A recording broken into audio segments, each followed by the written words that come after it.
Another update for Alexa Lacad and Katie Estrada.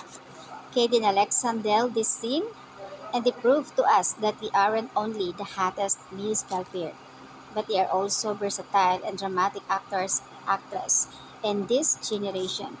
I'm seeing a movie scene here, hands down. Grabe, super napakagaling ni Katie. When Alexa said, "Oo, ako ang gumawa nun," and Katie, "Why? For the story? For the truth? I have my reasons." Sabi naman ni Katie, "Tell me." Yung scene na ito, grabe. Ang galing ni Katie. Kumbaga, ang laki ng pinag-improve niya talaga pagdating sa dramatic. Perfect delivery of emotions, Katie and Alexa. Yes, Morrison, and galing-galing ni Katie. Proud ako sa'yo. Sabi na isang netizens dito, di ko to napapanood kanina, late na ako, but pag open ko sa CP, sa Twitter, ang galing-galing nila. Grabe.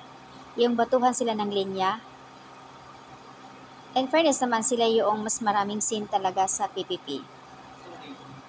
Comment ng karamihan dito, napakagaling ni Katie. Sobrang anak nito. So, ayan, Morrison for Kidelex. Grabe, proud ako. Clap, clap, clap.